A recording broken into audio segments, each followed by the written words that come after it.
Welcome to literature achievers. Literature achievers में आप सभी का स्वागत है, अभिनंदन है एवं वंदन है। जैसा कि आप सभी लोग जानते हैं कि पार्ट्स ऑफ स्पीच की सीरीज चल रही है, जिसमें नाउन, प्रोनाउन, एडजेक्टिव।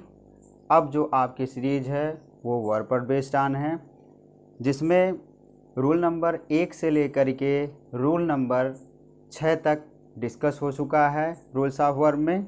आज आपका रूल है रूल नंबर 7, जो कि मैं बार बार ये बात बताता हूँ आप लोगों के सामने। मैं बार बार ये बात बोलता हूँ कि ये जो नियम है वो आपके हर एक एग्ज़ाम के लिए बेहद ज़रूरी है, अति महत्वपूर्ण है। तो आइए सीखते हैं ये कौन सा नियम है और इसका प्रयोग किस तरीके से और कैसे किया जाए।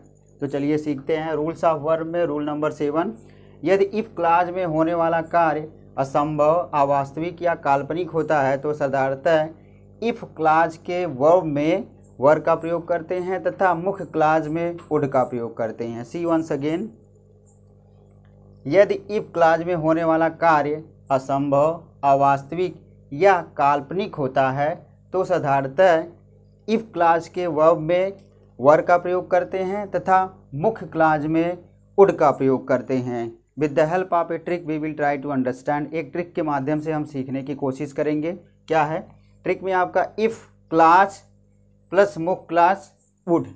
इफ क्लास में बियॉन्ड टू रियल, मतलब वास्तविकता से परे जितनी भी चीज़ें आएंगी वास्तविकता से परे, वो आपके इफ क्लास में रहेंगी, अर्थात पहले क्लास में रहेंगी। और जब दूसरा क्लास आएगा आपके सामने तो वो जो है वुड से, उसमें जो वर्ब वुड का प्रयोग किया जाएगा। तो उसको कैसे सीखेंगे, कैसे जानेंगे, कैसे उसका प्रयोग करेंगे, उसको एग्जाम्पल के माध्यम से आइए देखते हैं। जैसे द वेरी फर्स्ट एग्जाम्पल आपके सामने है, उसको देखेंगे। द वेरी फर्स्ट एग्जाम्पल जो आपके सामने है कि इफ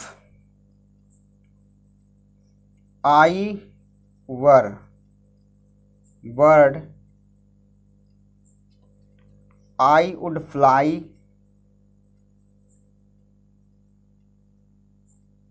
इन द स्काई।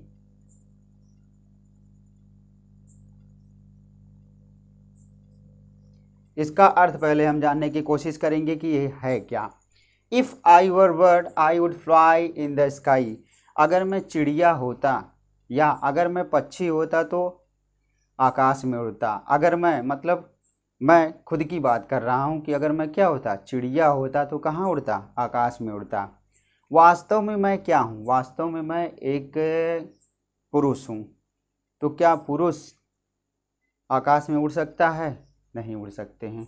आकाश में कौन उड़ सकता है? आकाश में पक्षी उड़ सकते हैं। अच्छा, आप कह सकते हैं पक्षी वर्ग के जितने भी हैं वे सब लोग आकाश में आसानी से उड़ सकते हैं। लेकिन यहाँ पर बात क्या कही जा रही है? अगर मैं पक्षी होता तो आसमान में उड़ता। यानी कि आप क्या कर रहे हैं यहाँ पर? आप जो है कल्पना कर रहे हैं। तो आप कह सकते हैं if you are imagining something to do that. अगर आप किसी चीज़ को कल्पना करने की कोशिश करके करना चाहते हैं तो ऐसी स्थिति में हम किसका प्रयोग करेंगे? ऐसी स्थिति में हम प्रथम क्लास के साथ वर्ब का प्रयोग करेंगे और जो लास्ट क्लास आपका रहेगा, अंतिम जो क्लास रहेगा, उसके साथ हम वुड का प्रयोग करेंगे, जैसा कि आपका पहले एग्जाम्पल में हुआ है। इफ़ आई वर वर्ड, ये आपका क्या है? फर्स्ट क्लास है। इफ़ आई वर वर्ड, ये आपका क्या है? ये फर्स्ट क्लास है। आई would fly in the sky, ये आपका सेकेंड क्लास हो गया। एक आपका है पहला क्लास और एक आपका क्या है जो है वो दूसरा क्लास है। पहला क्लास में क्या है? If I were bird if I were bird, अगर मैं पक्षी होता, अगर मैं चिड़िया होता, क्या करता? I would fly in the sky, आसमान में उड़ता। क्या करता? आसमान में उड़ता। मतलब we are just imaging, I am just imaging, मैं क्या कर रहा हूँ? केवल कल्पना कर रहा हूँ। उसी तरीके से सेकंड एग्जाम्पल आपके सामने देखते हैं। क्या है? If I were camel, if I were camel I would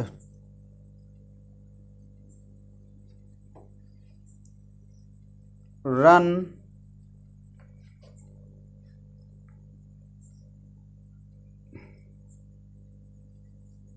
over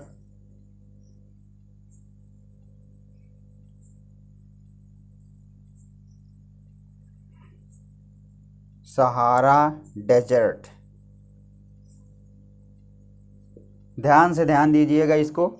if I were camel, if I were camel, यदि मैं ऊँट होता। भाई पक्षी, पहले तो पक्षी की बात थी, यहाँ पर किसकी बात की जा रही है? यहाँ पर जो है कैमल की बात की जा रही है। कैमल का मतलब आप सभी लोग जानते हैं, कैमल का मतलब क्या होता है? ऊँट होता है। If I were camel I would run over Sahara desert. अगर मैं क्या होता? कैमल होता, अर्थात ऊँट होता, तो मैं पूरे जो है सहारा डेजर्ट जो है, जो सहारा का मरुस्थल है, पूरा क्या करता? पूरा घूम आता। सही बात है। मेरी इच्छा है कि अगर मैं जो कैमल होता, ऊँट होता, तो मैं पूरा सहारा घूम आता। क्यों? क्योंकि आप सभी लोग जानते हैं कि ऊँट के जो पैर होते हैं वो गद्दीदार होते हैं, अर्थात सर्दी की मौसम में जब टेम्परेचर डाउन होता है तो उनके पैर इस तरीके से बने होते हैं, या प्रकृति के अनुसार इस तरीके से उनके पैर को जो है बनाया गया, ईश्वर ने बनाया है कि वो मतलब किसी भी प्लेस पर अपने पैर को जब रखेंगे तो उनको ज़्यादा ठंडी नहीं महसूस होगी। इसी तरीके से गर्मी के मौसम में राजस्थान का टेम्परेचर बहुत ज़्यादा हो जाता है। आप कह सकते हैं 45 प्लस, कभी कभी तो 50 तक चला जाता है, ऐसा सुनने में आता है, देखने में आता है।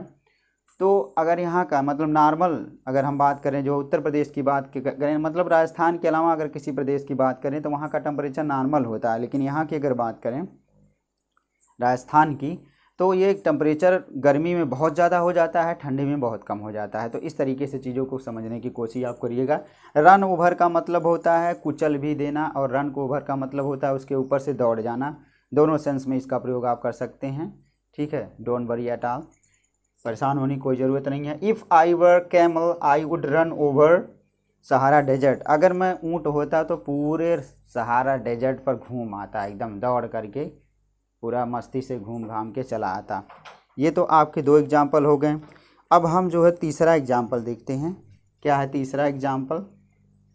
उसको देख लिया जाए, क्योंकि यहाँ पर देखिए हमेशा एक चीज़ ध्यान दीजिएगा, यहाँ पर बात हो रही है बियॉन्ड टू रियल, मतलब वास्तविकता से परे बात हो जा रही है। If I were, if you were, if she were, कुछ भी कह सकते हैं। यहाँ पर आई का हमने लिया। अब यहाँ पर आपका जो है तीसरा एग्जाम्पल देखते हैं। इफ़ आई वर यू, यदि मैं तुम होता, यदि मैं तुम होता, अर्थात यदि मैं तुम्हारे स्थान पर होता। ऐसा तो हो नहीं सकता, मैं जो हूँ मैं ही हूँ, आप जो हैं आप ही हैं, लेकिन यहाँ पर इमेजिनेशन किया जा रहा है। If I were you I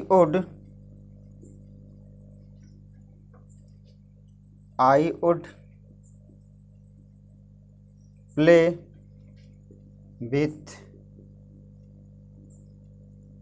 your friends.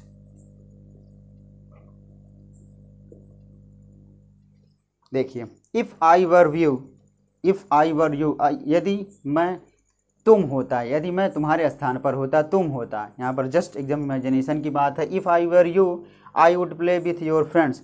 अगर मैं तुम होता तो मैं तुम्हारे मित्रों के साथ खेलता। ठीक है, तो इस तरीके से 3 एग्जाम्पल लिया गया है। इन 3 एग्जाम्पल्स के माध्यम से हमने कोशिश की आपको बताने की। इसी तरीके से आप जो चाहें, जिस तरीके से चाहें, प्रोनाउन का, नाउन का, इधर उधर जो है वेरिएशन करके, इधर उधर करके आप जो है सेंटेंसेस ले सकते हैं। सेंटेंसेज में जो है if class plus last class का प्रयोग सीक्वेंसली करके चीज़ों को समझ सकते हैं। ट्रिक एक बार और देख लीजिए। ट्रिक में क्या है? ट्रिक आपका इफ़ क्लास प्लस मुख्य क्लास में क्या आएगा? वुड आएगा। If class beyond to real, जब बियॉन्ड टू रियल रहेगा तो इफ़ क्लास के साथ हम वर का प्रयोग करेंगे, प्लस जो लास्ट वाला क्लास आएगा उसके साथ हम किसका प्रयोग करेंगे? वुड का प्रयोग करेंगे। तो इस तरीके से मैंने कोशिश की आप लोगों के साथ जो है समझने की, और ये आप लोगों से मैं उम्मीद कर रहा हूँ कि आप लोगों को ये क्लास बहुत अच्छे से समझ में आई हो। अगर समझने में कोई दिक्कत हो तो कमेंट सेक्शन में आप लोग ज़रूर कमेंट किया करिए। Thank you so much for watching this class. Thanks lot.